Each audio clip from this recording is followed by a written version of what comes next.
नमस्कार, मैं अशोक कुमार पांडे और स्वागत है आपका टीसीएच पर। नरेंद्र मोदी जी ने कल लंबा चौड़ा भाषण दिया। रिकॉर्ड बनाने में मजा आता है। लंबे टाइम तक बोलते रहे, लेकिन बोला क्या? नरेंद्र मोदी के पूरे भाषण का मतलब क्या था, इस पर तो मैं आऊंगा, लेकिन एक खबर देख लीजिए। उससे नरेंद्र मोदी के दावों और हकीकत का पता चल जाएगा आपको। यह खबर है 12 अगस्त की और बीकानेर की यह खबर है। इस खबर में बताया यह गया है कि भारत अपने हिस्से का पानी, हिंदुस्तानी किसानों के हिस्से का पानी पाकिस्तान को भेज रहा है। बैराज खोल दिया गया और सारा पानी पाकिस्तान को चला गया। बीकानेर, जहां इस साल बहुत अच्छी बारिश हुई है, वहां के किसान इस बात को लेकर नाराज हैं कि हम तो सूखा झेलेंगे, हमारे पास पानी नहीं है, लेकिन पाकिस्तान को पानी चला गया। बातें दुनिया भर की हो रही हैं, सिंधु का पानी रोक देंगे, ये कर देंगे, वो कर देंगे। आपको याद होगा लंदन के अंदर कुछ गुजराती लोग प्रदर्शन कर रहे थे और हाथ में लोटा लेकर ऐसे प्रदर्शन कर रहे थे कि पाकिस्तान को अब पानी नहीं मिलेगा, वहां के लोग सुबह वॉशरूम जाएंगे तो धुल नहीं पाएंगे। इस तरह के तमाशे किए जा रहे थे। ये बताने की कोशिश कर रहे थे भक्त और हमारे नेता भी कि पाकिस्तान को पानी के बिना तड़पा दिया जाएगा। हुआ क्या? हुआ ये कि आपके राजस्थान में जनता इस बात को लेकर नाराज है कि उसके हिस्से का पानी पाकिस्तान को दिया जा रहा है। यह खबर मैंने सिर्फ इसलिए बताई कि समझ जाइए कि क्या आपसे कहा जाता है और क्या किया जाता है, दोनों में कितना जमीन आसमान का फर्क है। मोदी सरकार दुनिया भर में डंका बजाने की बात करती है। और एक और खबर सुन लीजिए। ट्रंप जो 40 बार कह चुका है कि मैंने समझौता करवाया, उसको तो छोड़ ही दीजिए, उस पर तो बहुत बात हो गई है। कल उसने फिर दावा किया है कि मेरे दबाव में भारत ने रूस से तेल खरीदना बंद कर दिया है। यह ट्रंप का दावा है, सच है कि नहीं है मैं नहीं जानता हूं, लेकिन कोई इस पर बयान नहीं देगा, एक शब्द नहीं बोला जाएगा। और अगर वाकई रशिया से तेल खरीदना बंद कर दिया गया है तो आप समझिए कि जो लोग डंका बजाने की बात करते हैं वो लोग दुनिया में किसके सामने कितना झुक जाते हैं। देखना चाहिए, अगर ताकत देखनी है तो देखना चाहिए जिस तरह से पुतिन कल ट्रंप से मिला है। एकदम बराबरी में, कोई छूट नहीं दी, कोई गले मिलकर दोस्ती का प्रदर्शन नहीं किया, नॉर्मल हाथ मिलाया, लेकिन अपनी बात से नहीं अड़ा। साफ साफ कह दिया कि यूक्रेन का जो इलाका हमने कब्जा किया हुआ है वो रूसी इलाका है और उसको हम छोड़ने वाले नहीं। और उसके बाद भी ट्रंप साहब कह रहे हैं कि हम कोई नया टैरिफ नहीं लगाएंगे, हम कोई नई रशिया के ऊपर प्रतिबंध नहीं लगाएंगे। और बिल्कुल आया, उसी शान से आया जिस शान से ट्रंप आए थे और शान से चला गया अपने मुल्क। इसको कहते हैं शान, इसको कहते हैं डंका बजना, इसको कहते हैं डर कि ट्रंप मुंह पे कुछ भी उल्टा सीधा बोल नहीं पाया। और यहां जो लोग दावा करते हैं माय फ्रेंड होने का, जो लोग दावा करते हैं डंका बजने का, उनके साथ ट्रंप कैसा बिहेव कर रहा है वो तो आप देख ही रहे हैं। दौड़ मची हुई है, कोई रशिया भाग के जा रहा है, कोई चाइना भाग के जा रहा है, क्या क्या हो रहा है। खैर, इंटरनेशनल छोड़ते हैं, नेशनल मुद्दों पे लौट के आते हैं कि नरेंद्र मोदी ने जो कल कहा, क्या मतलब है उसका, और जो कहा वो कितना आगे बढ़ना है, कितना पीछे हटना है। घुसपैठियों को लेकर बात की। जब आप रोजगार नहीं दे पाते हैं, जब आप अपनी जनता को कोई सुविधा नहीं दे पाते हैं, तो आप एक तीसरा दुश्मन ढूंढते हैं। ट्रंप भी यही काम कर रहा है कि बाहर से, दुनिया भर से जो लोग हमारे यहां आए हैं वो हमारे बेरोजगारों की नौकरी छीन रहे हैं, हमारे संसाधन छीन रहे हैं, हमारा खाना ले रहे हैं। उनकी वजह से महंगाई है। दुनिया की हर समस्या अमेरिका में ट्रंप के हिसाब से बाहर से आए हुए लोगों की है। तो हिंदुस्तानियों को बाकायदा हथकड़ी पहनाकर भेज देता है, किसी को कैसे भेज देता है, नए नए नियम बनाए जाते हैं, उसी की नकल कर रहे हैं मोदी घुसपैठिया करके। नौकरी तो दे नहीं सकते, 5 लाख नौकरियों की बात थी और पता यह चला कि पकौड़ी तलना भी एक रोजगार है, तो सरकार नौकरी नहीं देगी, ठेला लगाओ, पकौड़ी तलो और अपने रोजगार से खुश रहो। तो कह रहे हैं कि घुसपैठिए हमारे रोजगार छीन रहे हैं। एक डेटा आपके सामने है और यह डेटा उन 65 लाख वोटर्स का है जिनका नाम लिस्ट से काट दिया गया था, जिसके बारे में सुप्रीम कोर्ट में चुनाव आयोग ने कहा कि यह बताना जरूरी नहीं है कि 65 लाख लोगों के नाम क्यों काटे गए हैं और कौन से 65 लाख लोग हैं। खैर, सुप्रीम कोर्ट ने सुप्रीम झटका दिया चुनाव आयोग को और कहा आपको बताना पड़ेगा कि ये 65 लाख लोग कौन हैं और इनका नाम क्यों काटा गया। साथ में आधार भी, उन्होंने कहा कि आपको आधार को भी मानना पड़ेगा कि यह भी पहचान का चिन्ह है। अब आप कहेंगे कि मोदी जी से आप सीधे इलेक्शन कमीशन पे क्यों पहुंच गए? तो इसलिए पहुंच गया कि इस 65 लाख लोगों में एक भी आदमी को इसलिए वोटर लिस्ट से नहीं निकाला गया कि वो बांग्लादेशी है, हिंदुस्तान में पैदा नहीं हुआ है। यानी बिहार में आपको कोई घुसपैठिया नहीं मिला। एसआईआर कराया आपने, सब कराया, लेकिन एक भी बांग्लादेशी घुसपैठिया, नेपाली घुसपैठिया, पाकिस्तानी घुसपैठिया, अमेरिकी घुसपैठिया, जापानी घुसपैठिया कोई आपको नहीं मिला बिहार के अंदर। यह पूरा घुसपैठिए का खेल ऐसे ही फर्जी दावों पर बनाया गया है। और अगर मान लीजिए कि देश के अंदर घुसपैठिए हैं तो उसके लिए सिर्फ और सिर्फ कौन जिम्मेदार है? अमित शाह जिम्मेदार है, नरेंद्र मोदी जिम्मेदार है। क्योंकि देश की सुरक्षा, देश की बाउंड्री, देश की सीमा की सुरक्षा, इन सब की जिम्मेदारी अमित शाह की है। बॉर्डर सिक्योरिटी फोर्स जो हमारी सीमाओं पर होता है, सेना जो हमारी सीमाओं पर होती है, वो सरकार के आदेश पर काम करती है, मेरे, आपके या राहुल गांधी के आदेश पर काम नहीं करती। 11 साल से आपकी सरकार है, जवाब आपको देना पड़ेगा कि 11 साल में ये घुसपैठिए आए कहां से। आपको याद है ना, दिल्ली पुलिस ने बाकायदा एक आदेश निकाल दिया था कि इनके पास बांग्लादेशी भाषा में लिखी हुई चीजें मिली। बांग्लादेश की भाषा है बांग्ला। बांग्लादेश का जो राष्ट्रीय गीत है वो गुरुदेव रविंद्रनाथ टैगोर का लिखा हुआ है। और हमारे देश का भी जो राष्ट्रीय गीत है जो हम गाते हैं, जनगण मन, वो भी टैगोर का लिखा हुआ है और वो बांग्ला में है। तो जिस भाषा में हमारे देश का राष्ट्रगान है, जनगण मन, वो पुलिस के हिसाब से बांग्लादेशी हो गई, बांग्लादेशी हो गई।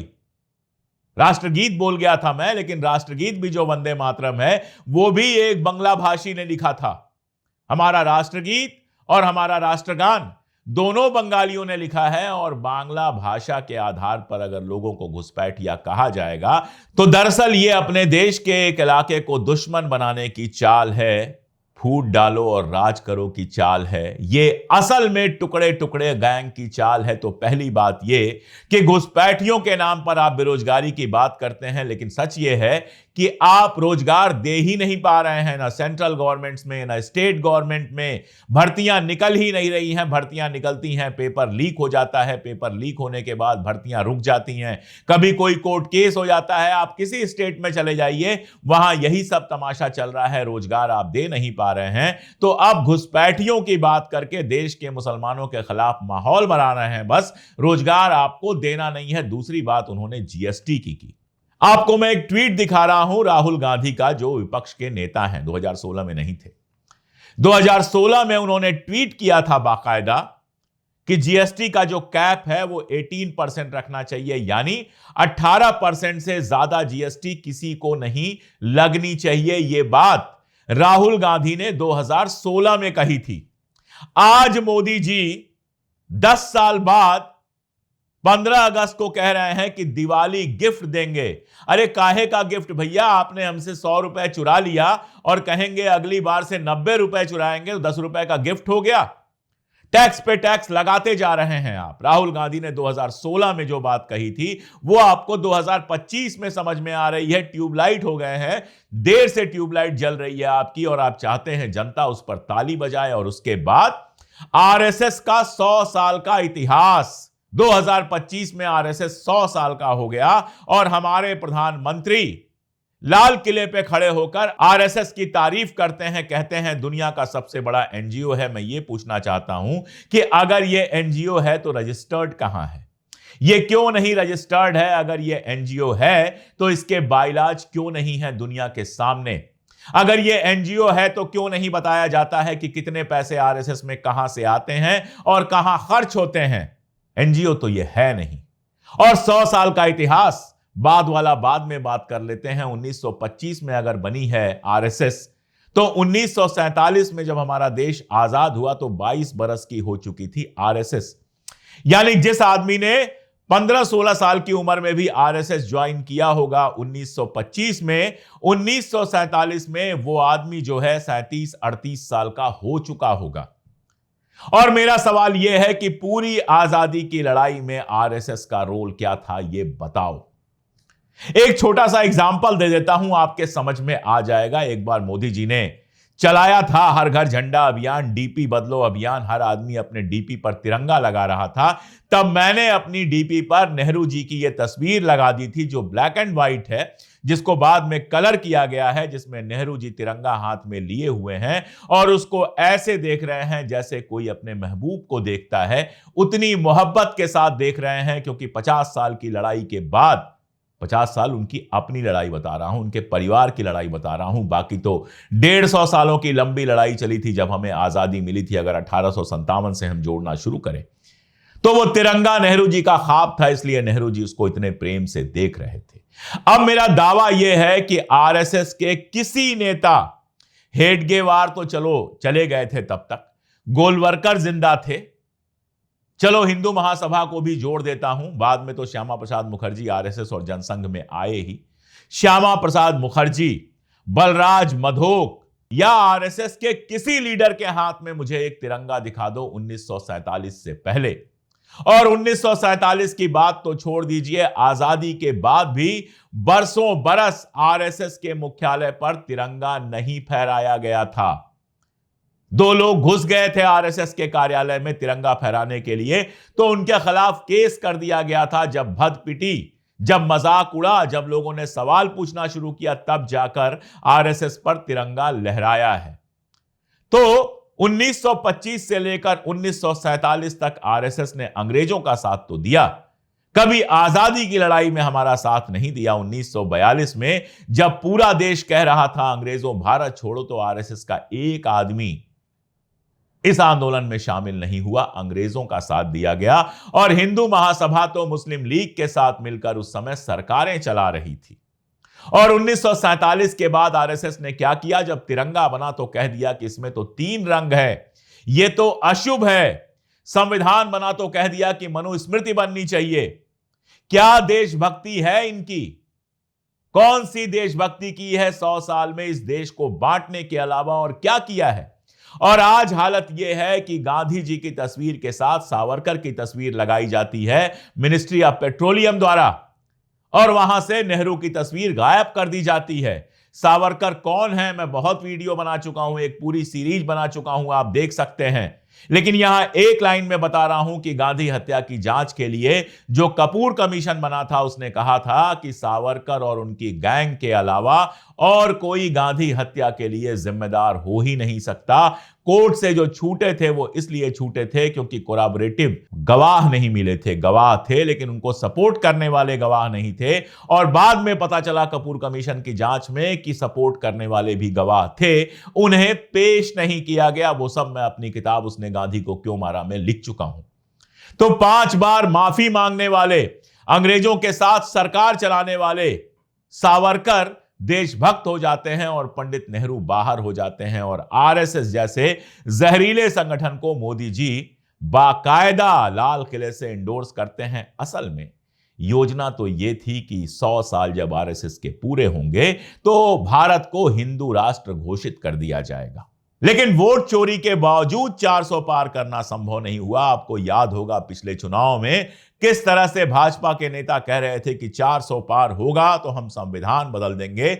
वही प्लानिंग थी कि 2025 में हिंदू राष्ट्र घोषित कर देंगे। जनता ने ऐसा किया कि पूर्ण बहुमत भी नहीं मिल पाया। 400 पार छोड़ दीजिए, 300 पार भी नहीं हो पाया। और अब तो वोट चोरी की हकीकत खुल के सामने आ रही है। राहुल गांधी ही नहीं, पूरा देश यह सवाल कर रहा है कि असल में आपको कितनी सीटें मिली थी, कैसे लोकसभा में वोट चोरी की गई, उसके बाद विधानसभा में वोट चोरी की गई। तो हिंदू राष्ट्र घोषित करने का, देश का संविधान बदलने का सपना तो पूरा नहीं हो पाया। इतना जरूर कर पाए कि लाल किले से आरएसएस का नाम ले पाए। नीतीश कुमार और चंद्रबाबू नायडू को एक बार सोचना चाहिए कि वो किस प्रोजेक्ट में साथ दे रहे हैं। उसके बाद 15 लाख से मामला 15,000 पे चला आया।